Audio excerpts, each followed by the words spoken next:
জুলাইবাড়ি বিধানসভা কেন্দ্রের পশ্চিম পিলাক নমপাড়া ও তাঁতিপাড়া এলাকায় দীর্ঘ প্রায় 7 বছর যাবৎ এলাকায় যাতায়াতের রাস্তা ভগ্নদশায় পরিণত হয়েছে।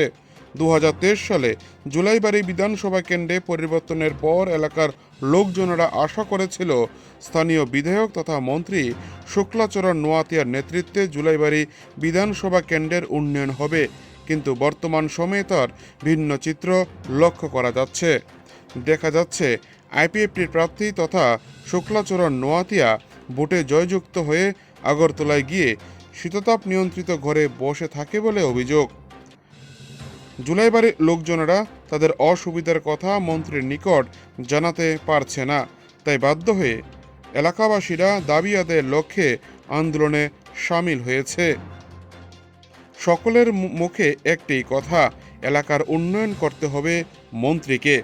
বৃহস্পতিবার জুলাইবাড়ি বিধানসভা কেন্দ্রের পশ্চিম পিলাক নমপাড়া ও তাঁতিপাড়ার লোকজনেরা তাদের দাবি আদায়ের লক্ষ্যে যাতায়াতের রাস্তা তথা মেরামতের জন্য জুলাইবাড়ি থেকে বিলোনিয়া যাতায়াতের রাস্তাটি অবরোধ করে বসে।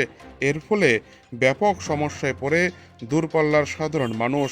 পরবর্তী সময় স্থানীয় প্রশাসন গোটা বিষয়টি নিয়ে কথা বলেন এবং আশ্বস্ত করেন আগামী দিন সমস্যা সমাধান করা হবে। জুলাইবাড়ি থেকে নিজস্ব প্রতিনিধির রিপোর্ট, টিভি 100 বাংলা।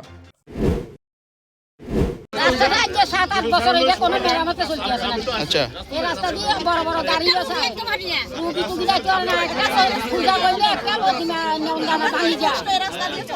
আপনারা কি কারোর জানাইছেন এই বিষয় নিয়ে? তারা কি কইছে?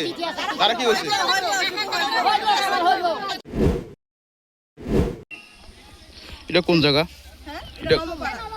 এটা কলোনি নমপাড়া আর কি। অনেক জানানো হইছে, হারপুরে রাস্তাটা হয় না। এদিক দিয়ে মানুষ, সাধারণ মানুষ হাঁটতে যাইতো রাতের বেলা। আরে এদিন আর কালকে বইয়া কোন মারা গেছে। এই ফেডনিক অবস্থা যে বেটা হাসে। এই রাস্তার অবস্থা দেখেন, আজকে অনেক বছর ধরে কইতেছে পঞ্চায়েত অনেকবার ইলেকশন হইছে। কত বছর ধরে? কত বছর ধরে এটা? এটা তো 16-17 বছর ধরে রাস্তা এমন। তো এখানে যারা পঞ্চায়েত আধিকারিক আছে, অনেকবার অ্যাপ্লিকেশন দেওয়া হইছে। দোনো সাইডে ফুসকুন্ডি না?